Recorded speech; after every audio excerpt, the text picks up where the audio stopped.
আসসালামু আলাইকুম বন্ধুরা, ফারাইজ শিক্ষার আজকের পর্বে আপনাদেরকে অসংখ্য স্বাগতম। চ্যানেলটিতে যদি আপনি নতুন হয়ে থাকেন অবশ্যই সাবস্ক্রাইব করে নিন। তো বন্ধুরা, উত্তরাধিকার শিক্ষার আজকের পর্বে আমরা যে বিষয়টি নিয়ে আলোচনা করব সেটি হচ্ছে 3 প্রকারের বোন নিয়ে। সহোদর বোন বা আপন বোন, বৈমাতৃয় বোন, বৈপিতৃয় বোন, এই 3 প্রকারের বোন নিয়ে আলোচনা করব। কার কত অংশ, কারা কখন পাবেন এবং কারা কখন বঞ্চিত হবেন। তো বন্ধুরা, প্রথমে আমরা আগে ক্লিয়ার হয়ে নিই যে বোন, সহোদর বোন, বৈমাতৃয় বোন, বৈপিতৃয় বোন এগুলো আসলে কি। তো বন্ধুরা, বোন হচ্ছে 3 প্রকার। একটি হচ্ছে বোন বা ভাই, যেটি আপনারা বুঝেন, বোনও হতে পারে ভাইও হতে পারে। বোন হচ্ছে 3 প্রকার। একটি হচ্ছে সহোদর অর্থাৎ একই পিতা একই মাতা, আর একটি হচ্ছে বৈমাতৃয়, তার মানে হচ্ছে একই পিতার ঘরে ভিন্ন মায়ের যে সন্তান, যেগুলোকে সাধারণ ভাষা আমরা সৎ ভাই বোন বলে থাকি, সৎ ভাই বা সৎ বোন বলে থাকি। এবং বৈপিতৃয় হচ্ছে যে ভিন্ন বাবার, অর্থাৎ মায়ের দিক থেকে, মায়ের যদি একাধিক বিয়ে হয়ে থাকে, তার আগের ঘরের সন্তান বর্তমান ঘরের সন্তান পরস্পরের হচ্ছে বৈপিতৃয় ভাই। সাধারণত আমাদের দেশে আমরা এই বৈপিতৃয় ভাইয়ের অংশগুলো তেমন দেখতে পাই না। তো যাই হোক বন্ধুরা, আমরা প্রথমেই দেখব যে সহোদর বোন বা আপন বোন বা নিজের বোনের অংশটা কেমন।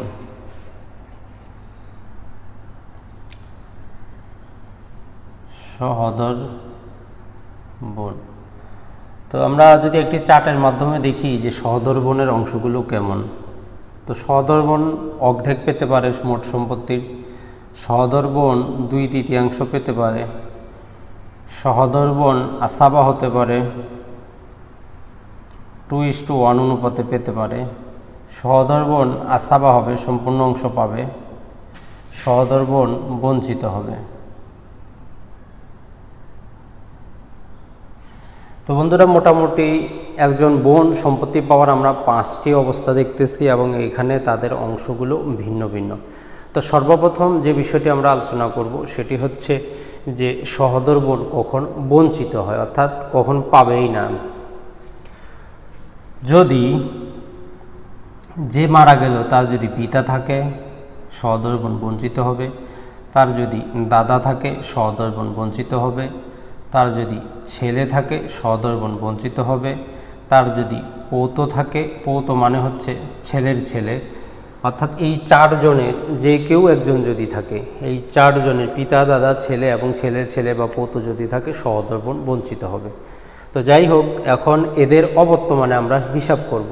যদি এদের অবর্তমানে, তো প্রথমে হচ্ছে অর্ধেক অংশ। বোন কখন অর্ধেক পাবে? যখন যে মৃত ব্যক্তি মারা গেল তার ঊর্ধ্ব বংশধর, অর্থাৎ পিতা, দাদা, দাদার দাদা কেউ নাই, অথবা তার নিম্ন বংশধর, তার কোনো সন্তানই নেই, ছেলে নাই, মেয়ে নাই, কেউ নাই, ছেলের ঘরে ছেলে নাই, মেয়ের ঘরে ছেলে নাই, কেউ নাই, তখনই যদি একটি মাত্র বোন থাকে, সে সমস্ত সম্পত্তির অর্ধেক নিয়ে যাবে। যদি বোনেরা একাধিক হয় তাহলে তারা 2/3 নিয়ে যাবে। তো এখন কথা হচ্ছে, যদি বোনের সাথে তার ভাই থাকে, এক হোক বা একাধিক হোক, তখন তাদের এই নির্দিষ্ট অংশ আর থাকবে না, তারা আসাবা হয়ে যাবে, অর্থাৎ সমস্ত সম্পত্তিটা আসাবা হিসেবে নিয়ে যাবে। এবং সেখানে 2:1 অনুপাত, কোরআনে যে অনুপাতটি দেওয়া আছে, অর্থাৎ ভাই তার বোনের দ্বিগুণ পাবে, সেই হিসেবে নিয়ে যাবে। তো তাহলে বন্ধুরা, আমরা মোটামুটি 3টি অবস্থা দেখলাম। যদি একজন বোন হয়ে থাকে অর্ধেক পাবে, যদি একাধিক বোন হয়ে থাকে তারা 2/3 পাবে, যদি বোনের সাথে ভাই থাকে তাহলে তারা সমস্ত সম্পত্তি পাবে এবং সেটা তারা 2:1 অনুপাতে ভাগ করে নেবে, অর্থাৎ ভাই যতটুকু পাবে বোন তার অর্ধেক পাবে। তো আর এই জায়গায় যেটি হচ্ছে সেটি হচ্ছে আসাবা। বোন কখন একাই শুধু আসাবা হয়? তো আমরা যদি মুসলিম উত্তরাধিকারের যে সমস্ত কোরআন, হাদিস, ইজমা, কিয়াস এবং উত্তরাধিকার সংক্রান্ত যে সমস্ত বই আছে সে সমস্ত ঘাটাঘাটি করি, সে সমস্ত পড়ে দেখি, রিসার্চ করি, সেখানে একমাত্র বোনই হচ্ছে একমাত্র আসাবা, যে পুরুষ সদস্য না হয়েও সমস্ত সম্পত্তি নিয়ে যায়। তো সেটা কখন হবে? যখন মৃত ব্যক্তির পিতা থাকবে না, দাদা থাকবে না, ছেলে থাকবে না, পৌতো থাকবে না, কন্যা বা পতি, কন্যা বা পতি থাকবে।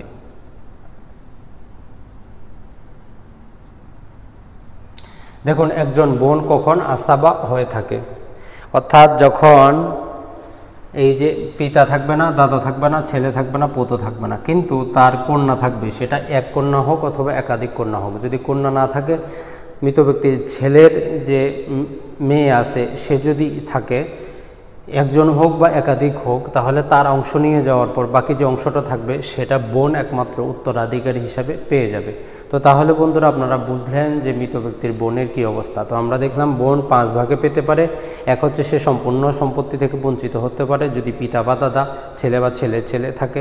2 নম্বর হচ্ছে সে অর্ধেক পেতে পারে যদি তার ঊর্ধ্ব বংশধর এবং নিম্ন বংশধর কেউ না থাকে, অর্থাৎ ছেলে মেয়ে কেউ নাই, পিতা দাদা কেউ নাই, তাহলে সে যদি একজন হয়ে থাকে অর্ধেক পাবে, যদি একাধিক হয়ে থাকে 2/3 পাবে, যদি বোনের সাথে তারা ভাই থাকে তারা 2:1 অনুপাতে আসাবা হিসাবে নিয়ে নেবে। আর বোন একমাত্র অবশিষ্টভোগী তখনই হবে যখন মৃত ব্যক্তির কন্যা এক বা একাধিক, অথবা মৃত ব্যক্তির ছেলের ঘরের মেয়ে এক বা একাধিক। তো এই জায়গায় যে কথাটি আমরা বলে রাখি, মৃত ব্যক্তির মেয়ের ঘরের মেয়ে কিন্তু এই জায়গায় আসবে না, এটা হচ্ছে ছেলের ঘরের ছেলে। ছেলের ঘরের যে মেয়ে সে যদি থাকে তখন বোন কি হবে, তাদের নির্দিষ্ট অংশ দিয়ে দেওয়ার পর বোন তখন বাকি যা থাকবে সেটা আসাবা বা অবশিষ্টভোগী হিসেবে নিয়ে যাবে। তো যাই হোক বন্ধুরা, তাহলে এখন আমরা আরও যে বিষয়টি দেখব সেটি হচ্ছে বৈমাত্রীয়। এখন বৈমাত্রীয় বোন কতটুকু পাবে? তো সেম একই ক্ষেত্রে আমরা দেখব, আমরা যে সূত্রটি প্রথমেই জানি সেটি হচ্ছে কখন বঞ্চিত হবে, তাহলে আমাদের বুঝতে সুবিধা হবে। যদি পিতা, দাদা, ছেলে,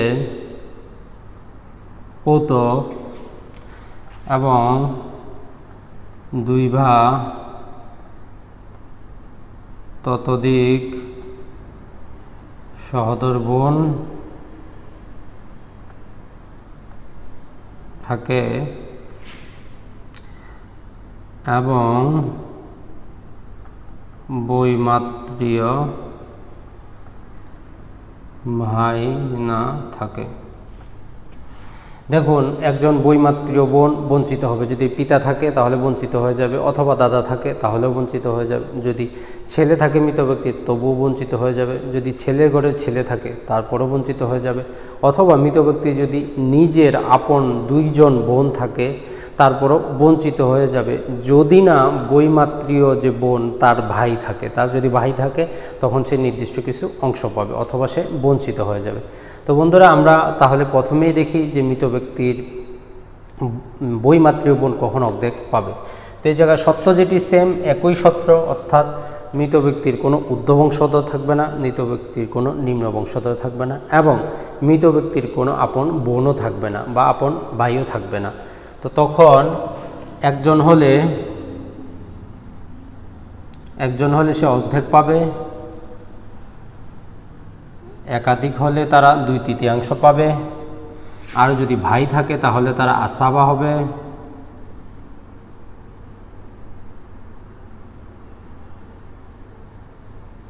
এবং 2:1 অনুপাতে পাবে।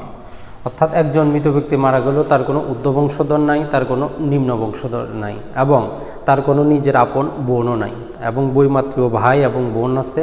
তো তাহলে তারা সমস্ত সম্পত্তি পাবে, পাওয়ার পরে বোন ভাই 2:1 অনুপাতে পরস্পরের মধ্যে ভাগ করে নেবে। তো এখন আমরা দেখব মৃত ব্যক্তির বোন কখন 1/6 পাবে। তো মৃত ব্যক্তি, যে ব্যক্তি মারা গেল, তার যদি 2 জন যদি বোন থাকে, 2 জন বোন, এবং যে ব্যক্তি মারা গেল তার আপন হচ্ছে 2 জন বোন আছে, এবং একজন বৈমাত্রীয় বোন এবং একজন বৈমাত্রীয় ভাই আছে। অর্থাৎ এই জায়গায় 2টো সূত্র, একটি হচ্ছে 2 জন সহোদর বোন ও একজন বৈমাত্রীয় ভাই। তখন বৈমাত্রীয় ভাই বোন 1/6 পাবে এবং 2:1 অনুপাতে ভাগ করে নেবে। আর 2 নম্বর যেটি, সেটি হচ্ছে যদি একজন সহোদর বোন, একজন সহোদর বা আপন বোন থাকে তখন, অর্থাৎ মৃত ব্যক্তি যদি একজন সহোদর বোন থাকে বৈমাত্রীয় বোন 1/6 পাবে, কিন্তু মৃত ব্যক্তি যদি 2 জন বোন থাকে তাহলে বৈমাত্রীয় বোন পাবে না, ততক্ষণ না যদি তার সাথে তার একজন ভাই থাকে। তো বন্ধুরা, তাহলে আমরা বুঝলাম বৈমাত্রীয় বোনের অবস্থাগুলো কি। তো বৈমাত্রীয় বোনের হচ্ছে 6টি অবস্থা। প্রথম অবস্থায় সেটি হচ্ছে সে সম্পূর্ণ বঞ্চিত হবে যদি তার ঊর্ধ্ব নসল নিম্ন নসল থাকে, অর্থাৎ উপরেও থাকে নিচেও থাকে, অথবা তার বোন 2 বা ততোধিক থাকে, এবং যদি না তার সাথে একজন বৈমাত্রীয় ভাই থাকে তাহলে মৃত ব্যক্তির বৈমাত্রীয় বোন সম্পূর্ণরূপে বঞ্চিত হবে। সেম একই ক্ষেত্রে যদি উপরের কেউ না থাকে, নিচের কেউ না থাকে, বোনও না থাকে, তাহলে একজন যদি বোন হয়ে থাকে অর্ধেক নিয়ে যাবে, যদি একাধিক বোন হয়ে থাকে তারা 2/3 পাবে, যদি বোনের সাথে তার ভাই থাকে তারা 2:1 অনুপাতে আসাবা হবে।